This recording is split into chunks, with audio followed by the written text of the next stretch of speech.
I'm heading back to Turkey because a recent discovery here shows that after the Ice Age, our ancestors abandoned their way of life, one they had followed since our species first appeared in Africa.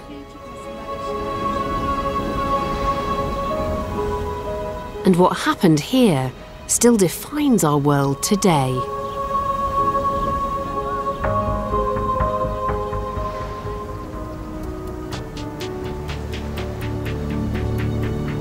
This final stage of my European journey leads to a remote hillside in the far south of the country. Well, this is Gobekli Tepe, an extraordinary sight that I'm just so incredibly excited to look at. Hi, Alice. Are you Klaus Schmidt? Nice to meet you, yeah. Hello, I'm Alice Roberts. I heard from your visit, yeah. Nice to meet you here in Gobekli Tepe. I'm so excited about coming here. It's such an amazing discovery you've made. It's amazing, that's true. That's really true. You're very excited. And just this season we have a lot of new findings, so it's worth to have a look. Oh, come on then, let's have a look.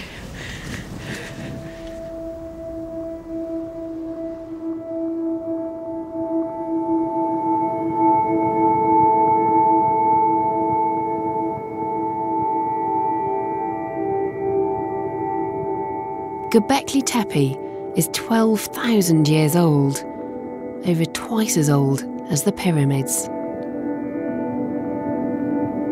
Already, Klaus has found dozens of standing stones, each one carved with mysterious symbols. These stone circles are possibly the oldest purpose-built temples in the world.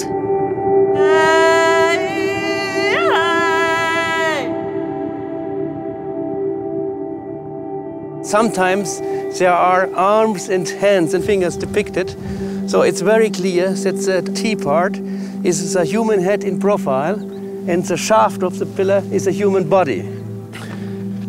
So here we have an example of the depiction of an arm which is going down here, and the fingers, the hand and the fingers are not excavated yet, but it's clear they will appear when we will continue to work here.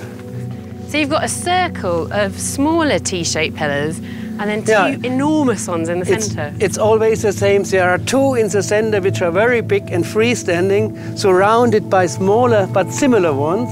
And we are understanding it as a meeting, as a gathering of these beings made of stone.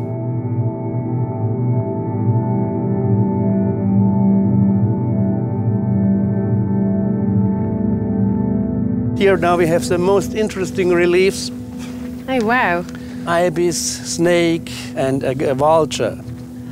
It's a story illustrated by these animals. And this story is not a peaceful one.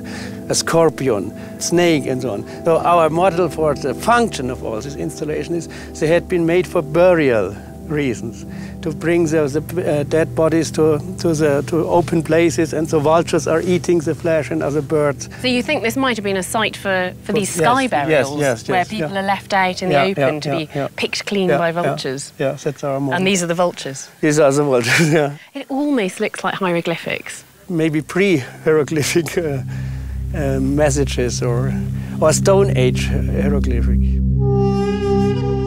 Klaus is anxious to show me his most spectacular discovery. And here we found this nice animal. This is incredibly beautiful. I mean, this is sculpture. It's not just a relief, is it? Sure. It's wonderful. Yeah, it's clearly it's a masterpiece of work.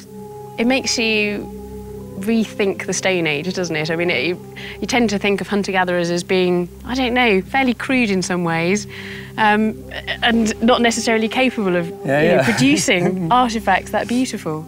It's clear that in these societies had specialists for stoneworking at least. So really people who didn't do anything else as to produce sculptures and pillars and reliefs from stone. These are such exciting finds, aren't they? This place suggests a society that could support specialist craftsmen and perhaps even a priesthood.